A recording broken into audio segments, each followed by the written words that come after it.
రామ్గఢ్ గ్రామం సమృద్ధికి ప్రసిద్ధి. నేలతల్లి ఆశీర్వాదం ఈ ఊరికి బాగానే ఉంది.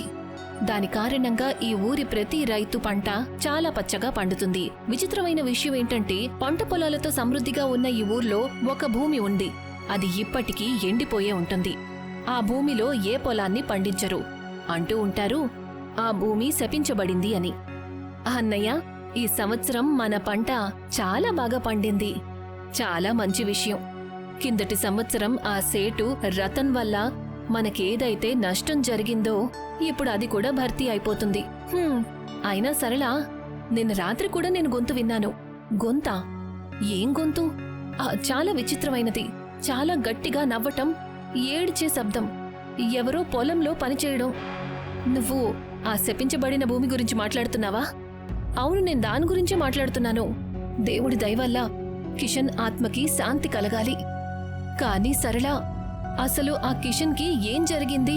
ఆ భూమి ఎందుకు శపించబడింది?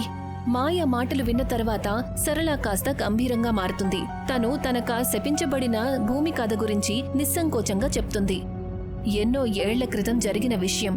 కిషన్ పేదవాడు, కాని కష్టంగా పనిచేసే తెలివైన రైతు. కాని ఊరి సేటు భాను ప్రతాప్ సింగ్ తన పొలాన్ని కబ్జా చేసుకోవాలనుకున్నాడు. ఒకరోజు సేటు తన గూండాలతో పాటు కిషన్ పొలం మీద దాడి చేస్తాడు. తన గొడ్డలితోనే తనని చీరేశాడు. కిషన్ గట్టిగా అరుస్తూ ఉన్నాడు, కాని తనని కాపాడ్డానికి ఎవరూ రాలేదు.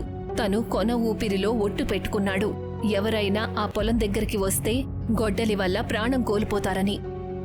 ఏంటి, నిజంగానా? తనకి చాలా అన్యాయం జరిగింది. భగవంతుడి దయ వల్ల తన ఆత్మకి శాంతి కలగాలి. సరళ నోటి నుండి కిషన్ కథ విన్న తర్వాత మాయాకి మతిపోతుంది. కాని ప్రతి రాత్రి వచ్చే విచిత్రమైన శబ్దాల నుండి తప్పించుకోవడానికి ఊరి వాళ్లందరూ కలిసి కిషన్ పొలమున్న చోట హెచ్చరిస్తూ ఒక బోర్డు పెడతారు. దానిమీద రాసుంటుంది, ఎవరూ కూడా ఆ చోటు చుట్టుపక్కల తిరగకూడదు అని. కాని ఒకరోజు రాత్రి ఒక అబ్బాయి తాగిన మత్తులో పొలంలోకి వెళ్లే పొరపాటు చేస్తాడు. ఏం రాసింది ఇక్కడ? ఊరి వాళ్ళకి విన్నపం, ఎవరు ఈ చోటు చుట్టుపక్కల తిరగకూడదు. అరెచ్చి, వచ్చారు పెద్ద చెప్పడానికి. భూతమా? ఏంటి భూతం? నేనే భూతానికి భయపడ్ను. నందు మత్తులో ఉన్నాడు. తనకి ఊరి వాళ్లు చెప్పే ఆ కథలు అబద్ధమనిపిస్తాయి. తాగిన మత్తులో తను పొలంలోకి వెళ్తాడు. కాని ఎప్పుడైతే లోపల అడుగు పెడతాడో అప్పుడు అన్ని వైపులా పొగ కమ్ముకుంటుంది. అరే, ఉన్నట్టుండి ఈ పొగ ఎక్కడి నుంచి వచ్చింది? నందు కంగారు పడతాడు. అప్పుడే పొలం మధ్యలో ఒక నీడ కనిపిస్తుంది. సన్నగా ఉండే ఒక రైతు రక్తంతో తడిసి నిలబడి ఉంటాడు. తన శరీరంలో నుంచి తాజా రక్తం కారుతూ ఉంటుంది. నందు ఏదో ఒకటి చేసేలోపే తన తల శరీరం నుండి వేరుపడుతుంది. మరుసటి రోజు ఉదయం నందు శవం పొలంలో దొరుకుతుంది. ఓరి భగవంతుడా, ఎంత పని జరిగిపోయింది! నా భర్తకి ఎందుకు ఇలా జరిగింది? నేను చెప్పాను ఈ బుధ నష్టపు చోటికి వెళ్ళొద్దని, కానీ వినలేదు. నా మాట అస్సలు వినలేదు. నేను చెప్పింది వినలేదు. నిజమే, నందు అంతం చాలా బాధాకరం. కాని కిషన్ ఆత్మ శాంతించేటట్టు అస్సలు లేదు. తన ఆత్మ ఎప్పుడు శాంతిస్తుందంటే అతను రతన్ సింగ్ ఆఖరి వంశాన్ని అంతం చేసినప్పుడు. నందు చనిపోయిన తర్వాత ఎవరూ కూడా కిషన్ భూమి దగ్గరికి వెళ్లలేదు. కాని రతన్ సింగ్ తన తండ్రిలాగా స్వార్థపరుడు. తనకి కిషన్ భూమి ఎలాగైనా కాజేయాలనే ఆసుంది. ఎందుకంటే తనకి తెలుసు కిషన్ భూమి బంగారమని. దాన్ని కబ్జా చేసి ఎంతో లాభాన్ని సంపాదించొచ్చు.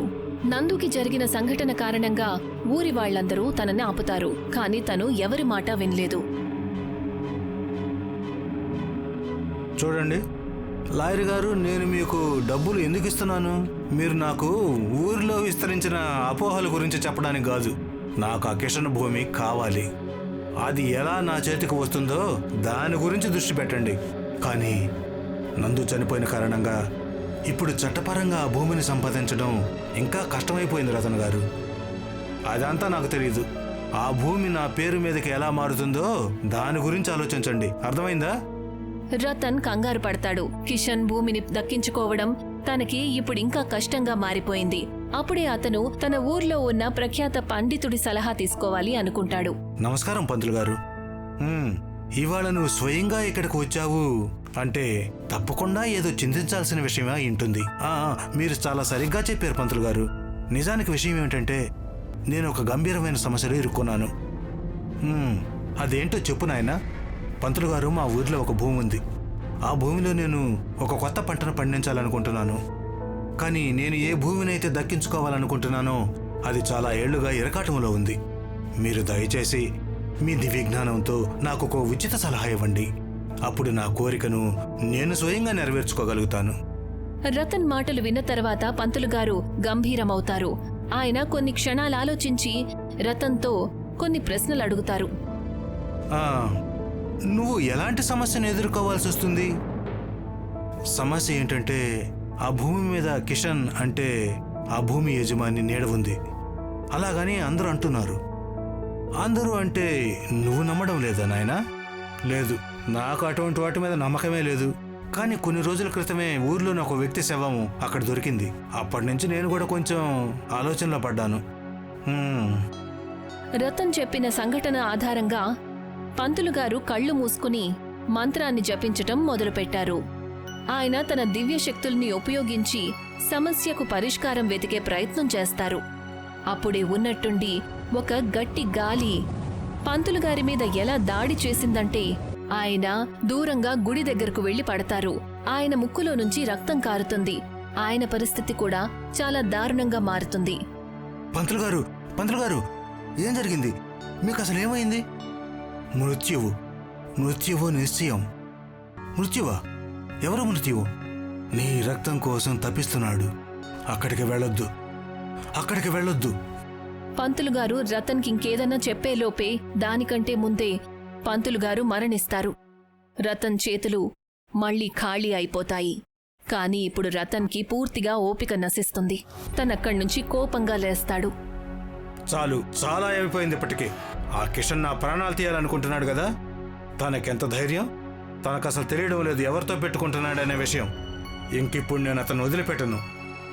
రతన్ కోపంతో పిచ్చివాడైపోతాడు. తను మర్చిపోతాడు తను ఎదుర్కోబోయేది ఒక మనిషిని కాదు, అది ఒక ఆత్మ అని. రతన్ తనతో పాటు కొంతమంది మనుషుల్ని తీసుకుని ఆ పొలం దగ్గరికి వెళ్తాడు.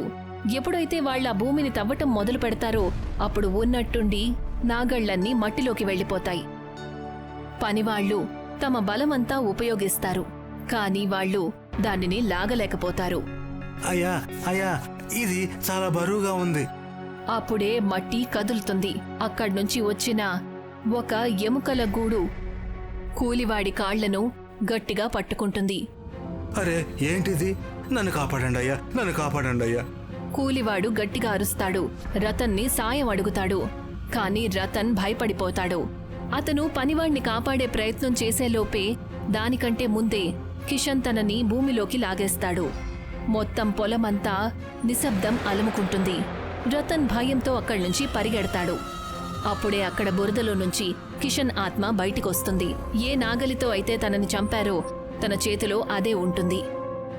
ఇక్కడి నుంచి పారిపోయే ప్రయత్నం చేయొద్దు. ఇప్పుడు నీకు కూడా సమయం వచ్చేసింది. మృత్యువుని హత్తుకునే సమయం. కిషన్ మాటలు విన్నాక రతన్ గట్టిగా ఏడుస్తాడు. వద్దు, నన్ను చంపొద్దు. చూడు, నీ ప్రాణం మా నాన్నగారు తీశారు, నేను కాదు. దయచేసి నన్ను వదిలేసేయ్. నన్ను వదిలిపెట్టు. లేదు, అలా ఎప్పటికీ జరగదు. మీ నాన్న నా ప్రాణాలను నా నుండి లాగేసుకున్నాడు. తనకు క్షమాపణ లభించదు. నీ తండ్రి ఏ విధంగా అయితే చనిపోయాడు అదే విధంగా నువ్వు కూడా చస్తావు. అర్థమైందా?